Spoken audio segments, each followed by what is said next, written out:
Look at the cross. They pierced his side, and blood and water flowed forth. The world said it was a defeat, but I'm telling you today, that was the hour of your redemption. Out of that new Adam flowed the very life of the church, the water that washes, the blood that saves. Calvary and the upper room are one great mystery. That perfect sacrifice is brought into this very moment. He said, "This is my body, this is my blood," and he offers it to you right now. പിതാവിൻ്റെയും പുത്രൻ്റെയും പരിശുദ്ധാത്മാവിൻ്റെയും നാമത്തിൽ ആമേൻ. ഈശോ മിശിഹായെ സ്തുതിയായിരിക്കട്ടെ. പ്രിയപ്പെട്ടവരെ, നമ്മുടെ ഈ 40 ദിവസം നീളുന്ന പ്രാർത്ഥനാ യാത്രയിൽ ദിവ്യകാരുണ്യ വിമോചനത്തിൻ്റെ ഈ ശുശ്രൂഷയിൽ പങ്കെടുക്കാൻ നിങ്ങൾ ഓരോരുത്തരും കാണിക്കുന്ന ശ്രദ്ധയ്ക്കും താല്പര്യത്തിനും ഞാൻ ദൈവത്തിന് നന്ദി പറയുന്നു.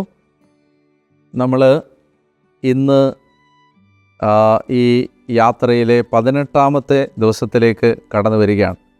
18 ദിവസങ്ങൾ നമ്മുടെ പ്രാർത്ഥന മുന്നോട്ട് നീങ്ങി. അതൊരു ചെറിയ കാര്യമല്ല.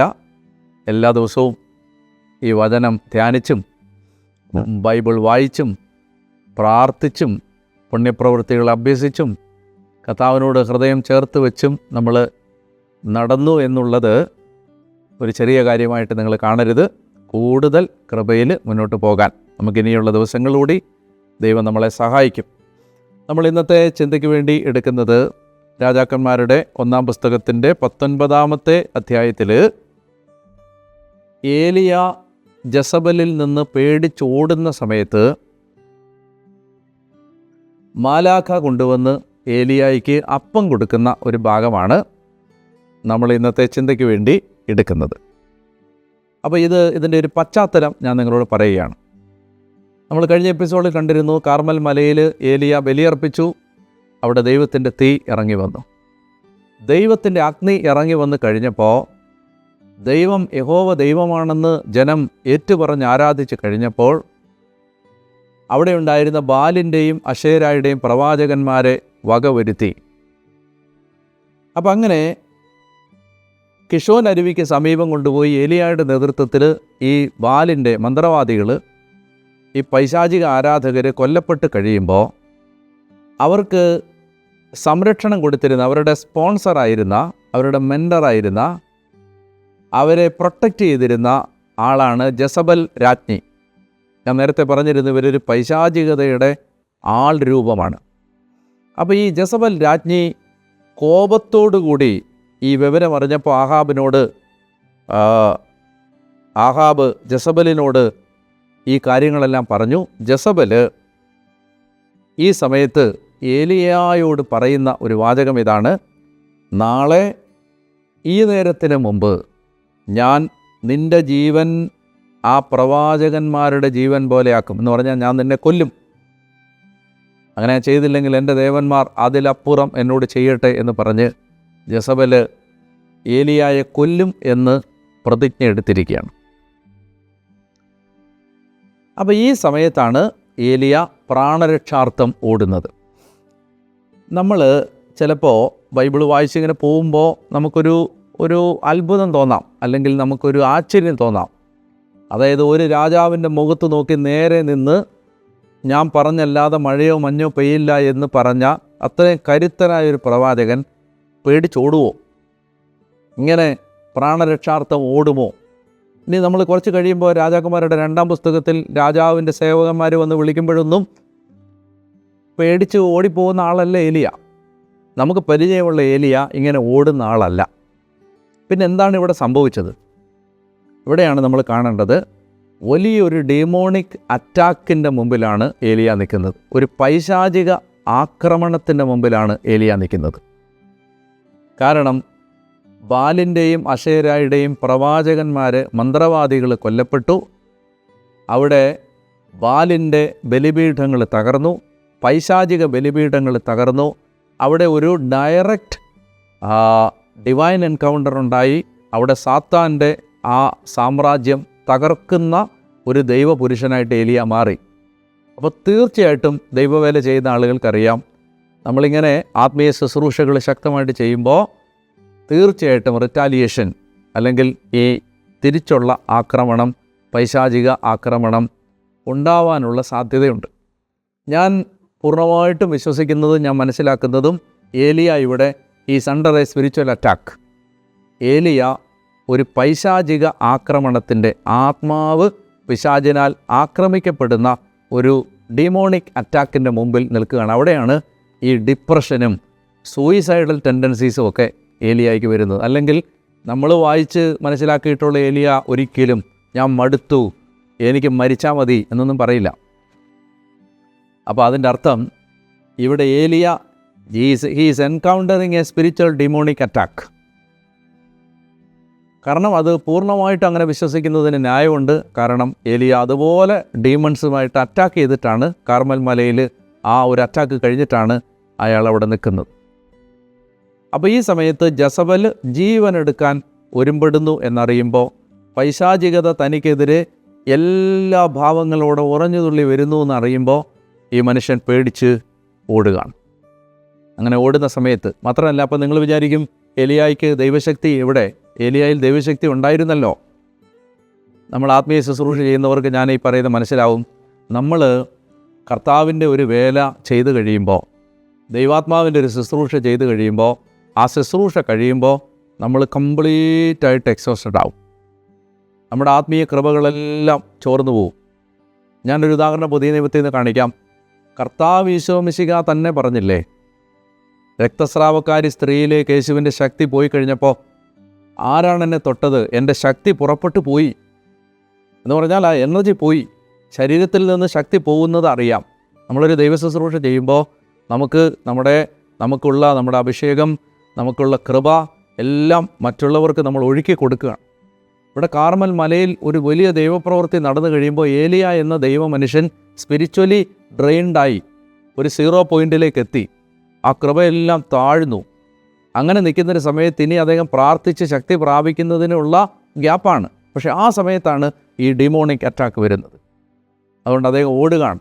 പ്രിയപ്പെട്ടവരെ, മനോഹരമായൊരു ഭാഗമാണിത്. ദൈവം എങ്ങനെയാണ് തൻ്റെ പ്രിയപ്പെട്ടവരെ കരുത്തരാക്കി മാറ്റുന്നത് എന്ന് നമ്മൾ കാണാൻ പോവുകയാണ്. അങ്ങനെ ഡിപ്രഷനും സൂയിസൈഡൽ ടെൻഡൻസീസും, എൻ്റെ ഇന്ന് ഈ വചനം കേൾക്കുന്ന ആരെങ്കിലും ഏതെങ്കിലും കുടുംബത്തിൽ ഡിപ്രഷനോ അല്ലെങ്കിൽ ആത്മഹത്യാ ചിന്തകളോ ഭയമോ ഒക്കെ അലട്ടുന്നുണ്ടെങ്കിൽ പ്രിയപ്പെട്ടവരെ, നിങ്ങൾ ഈ വചനം നന്നായി ശ്രദ്ധിക്കണം. അങ്ങനെ അദ്ദേഹം ഓടുകയാണ്. അദ്ദേഹം ഓടിയ ആ ജിയോഗ്രഫി, അദ്ദേഹത്തിൻ്റെ റൂട്ട് മാപ്പ് ഒന്ന് വരച്ച് അദ്ദേഹം ഓടിയ ദൂരം ഒന്ന് കണക്ക് കൂട്ടാൻ ശ്രമിച്ചു. ഞാനത് ഏകദേശം താണ്ട് ഈ ദൂരം എനിക്ക് വരച്ച് കാണിക്കണമെന്നുണ്ട്, പക്ഷേ അതിനിപ്പോൾ സാധ്യതയില്ലാത്തതുകൊണ്ട് ഞാൻ പറയാം അദ്ദേഹം ഓടിയ റൂട്ട്. ആദ്യം അദ്ദേഹം ഓടുന്നത് മൗണ്ട് കാർമലിൽ നിന്ന്, കാർമൽ മലയിൽ നിന്ന് അദ്ദേഹം ഓടുന്നത് ജസ്രയേൽ താഴ്വരയിലേക്കാണ്.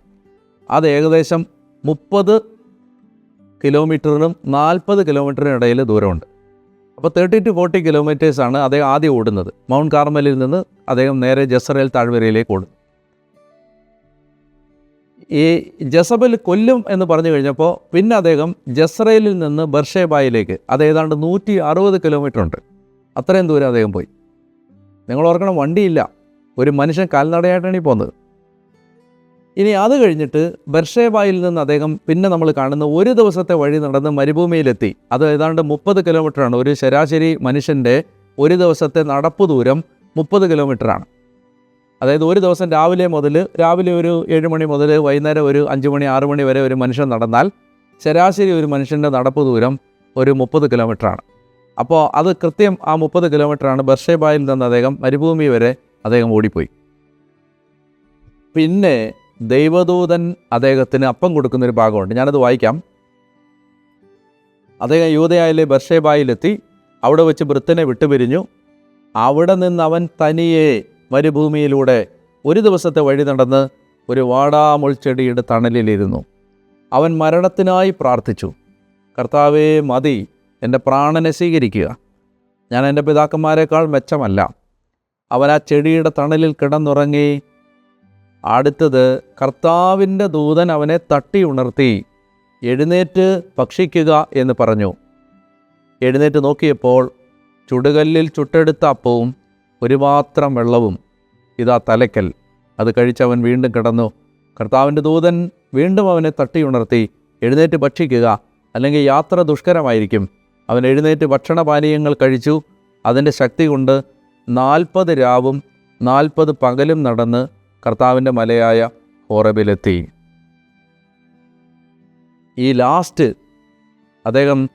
അദ്ദേഹത്തിന് ദൂതൻ കൊണ്ടുവന്ന അപ്പവും വെള്ളവും കൊടുത്തു കഴിയുമ്പോൾ അദ്ദേഹം പോകുന്ന ദൂരം മരുഭൂമിയിൽ നിന്ന് ഹോറബിലേക്ക് ഏതാണ്ട് 400 കിലോമീറ്ററാണ് അദ്ദേഹം യാത്ര ചെയ്യുന്നത്. എത്ര ദിവസം കൊണ്ടാണ്? 40 രാവും 40 പകലും. 40 ഡേ, നമ്മുടെ പ്രയറിൻ്റെ സമയമാണത്. 40 ഡേ. ഏലിയ നടന്നു തീർത്ത ദൂരം. എങ്ങനെ നടന്നത്? ദിവ്യകാരുണ്യത്തിൻ്റെ ശക്തിയിൽ. ഇത് പഴയ നിയമത്തിലെ പരിശുദ്ധ കുർബാനയുടെ പ്രതീകമാണിത്. ഈ ദൂതൻ കൊണ്ടുകൊടുത്ത അപ്പം, ദൈവം കൊടുത്ത ആ സ്വർഗീയമായ ആ അപ്പത്തിൻ്റെ ശക്തിയാൽ അദ്ദേഹം 40 രാവും 40 പകലും. ഞാൻ പറയുന്നത് നിങ്ങൾ വിശ്വസിക്കണ്ട. നിങ്ങൾ ഗൂഗിൾ ചെയ്തോ യൂട്യൂബിലോ ഞാൻ ഈ പറയുന്ന സത്യമാണോ എന്ന് വെരിഫൈ ചെയ്താൽ മതി. കത്തോലിക്ക സഭയിൽ പേര് വിളിക്കപ്പെട്ട വിശുദ്ധരിൽ ഏതാണ്ട് 10ഓളം ആളുകൾ വർഷങ്ങളോളം മറ്റ് ഭക്ഷണമൊന്നും കഴിക്കാതെ പരിശുദ്ധ കുർബാന മാത്രം ഭക്ഷിച്ച് ജീവിച്ച ആളുകളുണ്ട്. കുപ്പർത്തീനോ ഉണ്ട്, വിശുദ്ധ ബ്രിജിത്തയുണ്ട്, അങ്ങനെ ഒത്തിരി പേരുണ്ട്. കുർബാന മാത്രം ഭക്ഷിച്ച് ജീവിച്ച ആളുകൾ വർഷങ്ങൾ, വേറെ ഒരു ഭക്ഷണവും കഴിച്ചിട്ടില്ല. കേരളത്തിൽ അങ്ങനെയുള്ള ആളുകളുണ്ട്, ഞാൻ കണ്ടിട്ടുണ്ട്. കേരളത്തിൽ ഒരു ഭക്ഷണവും വേറെ കഴിക്കില്ല, കുർബാന മാത്രമേ ഭക്ഷിക്കൂ. ദൈവദൂതന്മാരുടെ ദൈവം കൊടുക്കുന്ന ഈ സ്വർഗത്തിൻ്റെ അപ്പം ഭക്ഷിച്ച് ഏലിയ യാത്ര തിരിച്ചു. പ്രിയപ്പെട്ടവരെ, നമുക്ക് എന്തെങ്കിലും ഒരു ആത്മീയ വരൾച്ച, അല്ലെങ്കിൽ ഞാൻ നേരത്തെ പറഞ്ഞ പോലെ ഡിപ്രഷൻ, സൂയിസൈഡ് ടെൻഡൻസി, പാനിക് അറ്റാക്കുകൾ, സ്ട്രെസ്സ്, ആങ്സൈറ്റി, ഇങ്ങനെയുള്ള പ്രശ്നങ്ങളുണ്ടെങ്കിൽ കുർബാനയിലേക്ക് വരിക. പരിശുദ്ധ കുർബാനയിൽ പ്രാർത്ഥിക്കുക, കുർബാനയിൽ വന്ന് ശക്തി പ്രാപിക്കുക, ദിവ്യകാരുണ്യം സ്വീകരിച്ച് പ്രാർത്ഥിക്കുക. എത്ര ആളുകൾ എന്നോട് അനുഭവം പറഞ്ഞിട്ടുണ്ട്, കുർബാന ഭക്ഷിച്ച് രോഗസൗഖ്യം കിട്ടിയ ആളുകൾ. പ്രിയപ്പെട്ടവരെ, അതുകൊണ്ട് ഈ സമയത്ത് അദ്ദേഹം ഈ ശക്തി പ്രാപിച്ച ദിവ്യകാരുണ്യത്തെ അഭയപ്പെടാൻ ദൈവം നമ്മളെ വിളിക്കുകയാണ്. ഇനി അടുത്ത കാര്യം, അതിനുശേഷമാണ് ഹോറേബ് മലയിൽ ഒരു ഗുഹയിൽ അദ്ദേഹം താമസിക്കുമ്പോൾ ആദ്യം ഭൂകമ്പം, പിന്നെ കൊടുങ്കാറ്റ്, വലിയ ശബ്ദം, തിരമാലകൾ പോലുള്ള ശബ്ദം, കൊടുങ്കാറ്റ്, അങ്ങനെ ഇതിൻ്റെ എല്ലാം നടുവിൽ ദൈവം ഉണ്ടോ എന്ന് അദ്ദേഹം വിചാരിക്കുകയാണ്. പക്ഷേ ദൈവമില്ല. ഒടുവിൽ ഒരു മൃദുസ്വരത്തിൽ ദൈവം സംസാരിക്കുകയാണ്. നമ്മൾ വിശുദ്ധ കുർബാനയിൽ അഭയപ്പെട്ടാൽ നമുക്ക് കർത്താവിൻ്റെ സ്വരം കേൾക്കാൻ പറ്റും. എന്നെ അത്ഭുതപ്പെടുത്തിയൊരു കാര്യം, ഇവിടെ നേരത്തെ ഞാൻ മടുത്തു, എനിക്ക് മരിച്ചാൽ മതി എന്ന് പറഞ്ഞ മനുഷ്യൻ, ദൈവം ചോദിക്കുകയാണ്, ഏലിയാ നീ ഇവിടെ എന്തെടുക്കുകയാണ്? അദ്ദേഹം പറയുകയാണ്, സൈന്യങ്ങളുടെ കർത്താവിനെ പ്രതിയുള്ള തീഷ്ണത കൊണ്ട് ഞാൻ ജ്വലിക്കുകയാണ്. 40 ദിവസം മുമ്പ് എന്നാ പറഞ്ഞേ? ഞാൻ മടുത്ത്, എനിക്ക് മരിച്ചാൽ മതിയെന്ന്. ഇപ്പോൾ എന്നാ പറയുന്നേ? എനിക്ക് കർത്താവിനുള്ള തീഷ്ണത കൊണ്ട് ഞാൻ ജ്വലിക്കുകയാണ്. പ്രിയപ്പെട്ടവരെ, ഞാൻ നിങ്ങളോട് പറയട്ടെ, ഇതാണ് ഈ 40 ദിവസത്തെ പ്രാർത്ഥനയുടെ ഒടുവിൽ നമുക്ക് സംഭവിക്കാൻ പോകുന്നത്. നമ്മൾ പരിശുദ്ധ കുർബാനയിൽ അഭയപ്പെട്ട് 40 ദിവസം പ്രാർത്ഥിക്കുമ്പോൾ ഏലിയായിക്കൊണ്ടായ ഈ തീഷ്ണതയിലേക്ക് നമ്മളെ കർത്താവ് കൊണ്ടുവരും. അതുകൊണ്ട് അത് ഏറ്റവും ആഗ്രഹത്തോടെ നമ്മൾക്ക് പൂർത്തിയാക്കാനായിട്ട് ശ്രമിക്കാം. ഇനി ഇതിൻ്റെ അവസാനമായിട്ട് ഈ ഹോറേബിൽ വെച്ച് ദൈവത്തെ കണ്ടുമുട്ടി കഴിയുമ്പോൾ അദ്ദേഹത്തിന് ഇനി എന്താ ചെയ്യേണ്ടത്? ഏലീശായെ തൻ്റെ ഭൃത്യനെ അടുത്ത പ്രവാചകനെ അഭിഷേകം ചെയ്യാൻ, അടുത്ത രാജാവിനെ അഭിഷേകം ചെയ്യാൻ, തുടർന്നുള്ള കാര്യങ്ങളെക്കുറിച്ച് വ്യക്തത ദൈവം കൊടുക്കുകയാണ്. നമ്മുടെ ജീവിതത്തിന് മുന്നോട്ടുള്ള വഴികളിൽ നമുക്ക് വ്യക്തത, ക്ലാരിറ്റി വിശുദ്ധ കുർബാനയിലൂടെ കിട്ടും. കുർബാനയിൽ നമ്മൾ പ്രാർത്ഥിച്ചാൽ മുന്നോട്ടുള്ള വഴികളിൽ ക്ലാരിറ്റി കിട്ടും. ഇനി അടുത്ത എന്താ ചെയ്യേണ്ടത്, അടുത്ത മാസം എന്താ ചെയ്യേണ്ടത്, അടുത്ത വർഷം എന്താ ചെയ്യേണ്ടത്? വിശുദ്ധ കുർബാനയിൽ ദൈവത്തെ ആരാധിക്ക്, കർത്താവ് അതിനുള്ള വഴി നമുക്ക് കാണിച്ചു തരും. പ്രിയപ്പെട്ടവരെ, ഏലിയായിക്ക് മാലാഖ തട്ടിയുണർത്തി അപ്പവും വെള്ളവും കൊടുത്തത് ദിവ്യകാരുണ്യത്തിൻ്റെ ഒരു ശക്തമായ നിഴലാണ്. ഈ പാഥേയം അല്ലെങ്കിൽ വഴിച്ചോറ് എന്നൊരു സങ്കല്പത്തെക്കുറിച്ച് ഞാൻ സൂചിപ്പിച്ചിരുന്നു. ഈ യാത്രയിൽ ദൈവം തരുന്ന വലിയൊരു സഹായമാണ് നമുക്ക് വിശുദ്ധ കുർബാന. നമ്മളതിനെ കാണുമ്പോൾ നമുക്ക് തരുന്ന ഒരു ജീവനെക്കുറിച്ച് നമ്മളൊന്ന് ചിന്തിക്കേണ്ടതുണ്ട്. ആത്മാവിൻ്റെ ഭക്ഷണം, 2 ആത്മീയ ഭക്ഷണത്തെക്കുറിച്ചാണ് ബൈബിൾ പറയുന്നത്. ഒന്ന് തീർച്ചയായിട്ടും അത് വചനമാണ്. നീ വാ തുറന്ന് ഭക്ഷിക്കുക എന്ന് പ്രവാചകനോട് പറയുന്നത് ചുരുള് ഭക്ഷിക്കാനാണ്. അപ്പോൾ നമ്മളെല്ലാ ദിവസവും നമ്മുടെ ആത്മാവിനെ ശക്തിപ്പെടുത്താൻ, പുഷ്ടിപ്പെടുത്താൻ ആഗ്രഹിക്കുന്നുണ്ടെങ്കിൽ, ആരോഗ്യമുള്ള ഒരാത്മാവ് ഉണ്ടാകണമെന്ന് ആഗ്രഹിക്കുന്നെങ്കിൽ ആദ്യം നമ്മൾ അതിന് കൊടുക്കേണ്ട ഭക്ഷണമാണ് വചനം. അതുകൊണ്ടാണ് മത്തായി 4:4 പറഞ്ഞത്, മനുഷ്യൻ അപ്പം കൊണ്ട് മാത്രമല്ല ജീവിക്കുന്നത്, ദൈവത്തിൻ്റെ അധരത്തിൽ നിന്ന് പുറപ്പെടുന്ന ഓരോ വാക്കുകൊണ്ടുകൂടിയുമാണ്. അപ്പോൾ നമ്മൾ ദൈവവചനം അനുദിനം ഭക്ഷിക്കണം. എല്ലാ ദിവസവും വചനം ധ്യാനിക്കണം. ഞാൻ ബ്രെയിൻ റീവയറിങ് നടത്തുന്നതിനെപ്പറ്റി പറഞ്ഞിരുന്നു. രാവും പകലും എൻ്റെ വചനം ധ്യാനിക്കണമെന്ന് ജോഷുവായോട് പറഞ്ഞ ആ വാചകമാണ് അതിൻ്റെ ആധാരവചനം. അപ്പോൾ അത് ആത്മാവിൻ്റെ ഒരു ഭക്ഷണമാണ് വചനം. രണ്ടാമത്തേതാണ് ആത്മാവിൻ്റെ ഭക്ഷണമാണ് വിശുദ്ധ കുർബാന. ഇത് ആത്മാവിന് കിട്ടുന്ന ഏറ്റവും ശക്തമായ ഭക്ഷണമാണ്. ആത്മാവിനെ അത് ബലപ്പെടുത്തും. അത് എങ്ങനെയാണ് നമ്മുടെ ആത്മാവിന് അതൊരു ആഹാരമായി മാറുന്നത് എന്ന് ചോദിച്ചാൽ, നമ്മൾ അവിടെ സ്വീകരിക്കുന്നത് യഥാർത്ഥത്തിൽ ദൈവത്തെയാണ് എന്നുള്ളതാണ് അതിൻ്റെ ഉത്തരം. ആത്മാവ് ദൈവത്തെ കുറഞ്ഞ് ഒന്നുകൊണ്ടും തൃപ്തിപ്പെടുകയില്ല. ഇപ്പോൾ ശരീരത്തിനാണെങ്കിൽ നല്ല ഭക്ഷണം, നല്ല വസ്ത്രം, നല്ല കംഫർട്ട്, സുഖം, അത് മതി ശരീരത്തിന്. മനസ്സിനാണെങ്കിൽ എൻ്റർടൈൻമെൻറ്റ് മതി, വിനോദ ഉപാധികൾ, മാനസിക ഉല്ലാസം തരുന്ന കാര്യങ്ങൾ മനസ്സിന് മതി. പക്ഷെ ആത്മാവിന് ഇത് രണ്ടും പറ്റില്ല. നല്ല ഭക്ഷണം കഴിച്ചുകൊണ്ട് ആത്മാവിനൊന്നും കിട്ടുന്നില്ല. ശരീരത്തിൻ്റെ സുഖങ്ങൾ എന്തെങ്കിലും അനുഭവിച്ചതുകൊണ്ട് ആത്മാവിനൊന്നും കിട്ടുന്നില്ല. നല്ലൊരു സിനിമ കണ്ടതുകൊണ്ട്, നല്ലൊരു പാട്ട് കേട്ടതുകൊണ്ട്, നല്ലൊരു പുസ്തകം വായിച്ചതുകൊണ്ട് ആത്മാവിനൊന്നും കിട്ടുന്നില്ല. ആത്മാവിന് കിട്ടണമെങ്കിൽ ആത്മാവിന് ദൈവത്തെ കിട്ടണം. അപ്പോൾ ആത്മാവിന് ദൈവത്തെ കിട്ടാൻ വിശുദ്ധ കുർബാനയല്ലാതെ ഏറ്റവും ശക്തമായ മറ്റൊരു വഴി ഏതാണ് ഉള്ളത്? അപ്പോൾ ഈ ദൈവദൂതൻ കൊടുത്ത അപ്പം ഭക്ഷിച്ച് ഏലിയ നടന്നു എന്ന് പറയുമ്പോൾ ഒരാളുടെ യഥാർത്ഥ ബലം അയാളുടെ ശരീരത്തിൻ്റെ ബലമോ മനസ്സിൻ്റെ ബലമോ അല്ല, സത്യത്തിൽ ആത്മാവിൻ്റെ ബലമാണ്. ഒരാളുടെ റിയൽ സ്ട്രെങ്ത് എന്ന് പറയുന്നത് സ്പിരിച്വൽ പവറാണ്. അപ്പോൾ ആ ആത്മീയ ശക്തി വളരണമെങ്കിൽ ആത്മാവിൻ്റെ ഭക്ഷണം കഴിക്കണം. വചനത്താലും വിശുദ്ധ കുർബാനയാലും ദിവ്യകാരുണ്യത്താലും ദൈവവചനത്താലും ആത്മാവിനെ ശക്തിപ്പെടുത്താനുള്ള ഒരു ഉത്തരവാദിത്വം, ഇത് രണ്ടും ഒരുമിച്ച് നമുക്ക് കിട്ടുന്ന സ്ഥലമാണ് വിശുദ്ധ കുർബാന അർപ്പണം. അവിടെ വചന ശുശ്രൂഷയുമുണ്ട്, അവിടെ അപ്പം മുറിക്കൽ ശുശ്രൂഷയുമുണ്ട്. അതുകൊണ്ട് പരിശുദ്ധ കുർബാനയിലൂടെ ആത്മീയ ശക്തി പ്രാപിക്കാൻ കഴിയട്ടെ എന്നുകൂടി ഓർക്കാനുള്ള ഒരു ചിന്ത കൂടി ഏലിയായിക്ക് മാലാഖ കൊടുത്ത അപ്പം നമ്മളെ ഓർമ്മിപ്പിക്കുന്നുണ്ട്. ഇന്നത്തെ എപ്പിസോഡ് അവസാനിക്കുമ്പോൾ നമ്മൾ അഭ്യസിക്കേണ്ട പുണ്യം വിശ്വാസത്തിന് വേണ്ടി പ്രാർത്ഥിക്കാം. ഏലിയായിക്കൊക്കെ ഉണ്ടായിരുന്നത് പോലെ ആഴമായ വിശ്വാസം കർത്താവേ എനിക്ക് തരണമേ, ആ വിശ്വാസത്തിന് വേണ്ടി നമുക്ക് പ്രാർത്ഥിക്കാം. നമ്മുടെ ഉള്ളിൽ നിന്ന് അവിശ്വാസവും സംശയങ്ങളും മാറിപ്പോകുന്നതിന് വേണ്ടിയും നമുക്കിന്ന് ദൈവസന്നിധിയിൽ ആഗ്രഹിക്കാം. നമുക്ക് ഇന്ന് ചെയ്യാനുള്ള ടാസ്ക് ഇതാണ്. ഇത് ഒത്തിരി പേർക്ക് എളുപ്പമായിരിക്കും, ഒത്തിരി പേർക്ക് പാടായിരിക്കും. അതായത് നമ്മൾ ഇപ്പോൾ നിങ്ങൾ 3 നേരം ആണ് ഭക്ഷണം, പ്രധാനപ്പെട്ട മീൽസ് കഴിക്കുന്നതെങ്കിൽ ബ്രേക്ക്ഫാസ്റ്റ്, ലഞ്ച്, ഡിന്നർ അങ്ങനെയാണെന്ന് വിചാരിക്കുക. അപ്പോൾ 3 മീലാണ് പ്രധാനമായിട്ട് കഴിക്കുന്നതെങ്കിൽ ഈ മീൽസിനിടയിലുള്ള സ്നാക്സ് എല്ലാം ഒഴിവാക്കുക. എന്ന് വെച്ചാൽ നമ്മൾ അതിനിടയ്ക്ക് വേറെ ഒന്നും കഴിക്കാതിരിക്കുക. രാവിലെ ബ്രേക്ക്ഫാസ്റ്റ് കഴിക്കാം, പിന്നെ ഉച്ചവരെ പിന്നെ ഒന്നും കഴിക്കരുത്. പിന്നെ അത് കഴിഞ്ഞിട്ട് ഉച്ച കഴിഞ്ഞിട്ട് പിന്നെ രാത്രി ഉച്ചയ്ക്ക് ഭക്ഷണം കഴിച്ചാൽ രാത്രി പിന്നെ അത്താഴം കഴിക്കുക. അത് ഉപവസിക്കാത്തവരുടെ കാര്യമാണ് ഞാൻ പറയുന്നത്. ഉപവാസം എടുത്ത് പ്രാർത്ഥിക്കുന്നവർക്ക് അത് പ്രശ്നമില്ല. എന്നാൽ ഉപവസിക്കാതെ ഈ ദിവസങ്ങളിൽ 3 നേരം ഭക്ഷണം കഴിക്കുന്നവരുണ്ടെങ്കിൽ അവരോട് ഞാൻ പറയുകയാണ്, നിങ്ങൾക്കൊരു ചെറിയ ഉപവാസം നമ്മുടെ ഇടയ്ക്കില്ല, അതായത് സ്നാക്സ് ബിറ്റ്വീൻ ദ മീൽസ്, അത് നമുക്ക് ഉപേക്ഷിക്കാം. പ്രാർത്ഥിക്കേണ്ടത് ലൂക്ക 17:5 അപ്പസ്തോലന്മാർ പ്രാർത്ഥിച്ച പ്രാർത്ഥനയാണ്. കർത്താവേ, ഞങ്ങളുടെ വിശ്വാസം വർദ്ധിപ്പിക്കണമേ എന്ന് നമുക്ക് കർത്താവിനോട് പ്രാർത്ഥിക്കുകയും ചെയ്യാം. ദൈവം നിങ്ങളെ അനുഗ്രഹിക്കട്ടെ. നമുക്ക് അടുത്ത എപ്പിസോഡിൽ വീണ്ടും നിങ്ങളെ കാണുന്നത് വരെയും ദൈവം നിങ്ങളെ ആരോഗ്യത്തിലും കൃപയിലും കാത്തു സൂക്ഷിക്കട്ടെ എന്ന് ഞാൻ പ്രാർത്ഥിക്കുന്നു.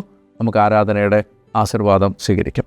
പരിശുദ്ധ പരമാദിവ്യകാരുണ്യ ഈശോയ്ക്ക് നേരവും ആരാധനയും സ്തുതിയും പുകഴ്ചയും ഉണ്ടായിരിക്കട്ടെ. നല്ല കർത്താവേ, ഈ ആരാധനയിലേക്ക് ഞങ്ങൾ വരുമ്പോൾ മനസ്സിൻ്റെ മേഖലകളിൽ തകർച്ചകളുമായി കഴിയുന്നവരെ ഞങ്ങൾ സമർപ്പിക്കുന്നു. പ്രത്യേകിച്ച് ഡിപ്രഷൻ, ആങ്സൈറ്റി, സ്ട്രെസ്സ്, കർത്താവെ ആത്മഹത്യാ ചിന്തകൾ, അമിത ദുഃഖം, നിരാശ, പലതരത്തിലുള്ള മാനസിക രോഗങ്ങൾ, കർത്താവെ ബോർഡർ ലൈൻ പേഴ്സണാലിറ്റികൾ, നാർസിസിസ്റ്റിക് സ്വഭാവങ്ങൾ, കർത്താവെ സംശയപ്രകൃതി, കർത്താവെ പലതരത്തിലുള്ള മാനസിക രോഗങ്ങൾ, ഇവ മൂലം ക്ലേശിക്കുന്ന മക്കളെ, കർത്താവെ ആത്മഹത്യാ ചിന്തകൾ കൊണ്ടു നടക്കുന്നവരെ ഞങ്ങൾ ഈ പ്രാർത്ഥനയിലേക്ക് ചേർത്ത് വെക്കുന്നു.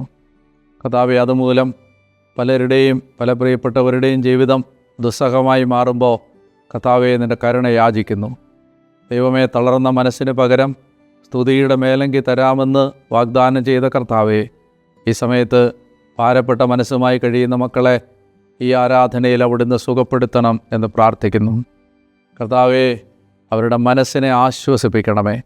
ബന്ധിതരെ മോചിപ്പിക്കാനും, കർത്താവ് ഇരുളറകളിൽ നിന്ന് പുറത്തു കൊണ്ടുവരാനും, കാരാഗ്രഹത്തിൽ നിന്ന് മോചിപ്പിക്കാനും കർത്താവിൻ്റെ ആത്മാവിൻ്റെ അഭിഷേകത്താൽ നിറഞ്ഞ് ഈ ഭൂമിയിലേക്ക് വന്ന ഈശോയെ, ഈ സമയത്ത് കർത്താവ് ആ രോഗികളായ മക്കളെ സുഖപ്പെടുത്തണം എന്ന് പ്രാർത്ഥിക്കുന്നു. ഇന്ന് ഈ ആശീർവാദം നൽകുമ്പോൾ ആരെങ്കിലും ഞാൻ മടുത്തുപോയി, എനിക്കിനി ഒട്ടും വയ്യ, മരിച്ചാൽ മതി എന്ന അവസ്ഥയിലാണെങ്കിൽ കർത്താവ് ഏലിയായിക്ക് കൊടുത്ത പുതുജീവൻ കർത്താവെ ഈ സ്വർഗീയ അപ്പത്തിൻ്റെ ശക്തിയാൽ അവിടുന്ന് നൽകണം എന്ന് പ്രാർത്ഥിക്കുന്നു. നമുക്ക് ഈ സമയത്ത് പരിശുദ്ധ കുർബാന, ആ കുർബാനയുടെ ആശീർവാദം സ്വീകരിക്കുമ്പോൾ വലിയ ഉണർവും തീക്ഷ്ണതയും നമുക്കുണ്ടാവാൻ ആഗ്രഹിച്ച് പ്രാർത്ഥിക്കാം. സർവശക്തനായ ദൈവം അവിടുത്തെ അനന്തമായ കാരുണ്യത്താൽ നിങ്ങളുടെ രോഗപീഠകൾ, പ്രത്യേകിച്ച് മാനസിക രോഗങ്ങൾ സുഖപ്പെടുത്തട്ടെ. ഡിപ്രഷനിലോ ആങ്സൈറ്റിയിലോ മാനസിക അസ്വസ്ഥതകളിലോ അമിത ദുഃഖത്തിലോ നിരാശയിലോ ആത്മഹത്യാ ചിന്തകളിലോ ഏതെങ്കിലും തരത്തിലുള്ള മരണഭയങ്ങളിലോ മറ്റ് മാനസിക ശാരീരിക രോഗങ്ങളിലോ പൈശാചിക പീഡകൾ നിങ്ങളെ കെട്ടിയിട്ടിട്ടുണ്ടെങ്കിൽ യേശു നാമത്തിൽ അത് സൗഖ്യം പ്രാപിക്കട്ടെ. ഈ സമയത്ത് കർത്താവിൻ്റെ ശക്തി നിങ്ങളിലേക്ക് കടന്നു വരട്ടെ. നിങ്ങളുടെ തളർന്ന മനസ്സ് സ്തുതിയുടെ മേലങ്കി കൊണ്ട് പൊതിയപ്പെടട്ടെ. മനസ്സിന് ധൈര്യം ഉണ്ടാവട്ടെ. മുന്നോട്ടുള്ള വഴിയിൽ പ്രത്യാശ തന്ന് ദൈവം നിങ്ങളെ സഹായിക്കട്ടെ. നിങ്ങളുടെ ഭയം വിട്ടുപോട്ടെ. നിങ്ങളുടെ ആന്തരികമായ എല്ലാ ബലഹീനാവസ്ഥകളും കർത്താവിൻ്റെ ആത്മാവ് എടുത്തു മാറ്റി നിങ്ങൾക്ക് ധൈര്യം തന്ന് സഹായിക്കട്ടെ. ഇപ്പോഴും എപ്പോഴും എന്നേക്കും ആമേൻ. പരിശുദ്ധ പരമദിവ്യകാരുണ്യ ഈശോയ്ക്ക് എന്നേരവും ആരാധനയും സ്തുതിയും പുകഴ്ചയും ഉണ്ടായിരിക്കട്ടെ.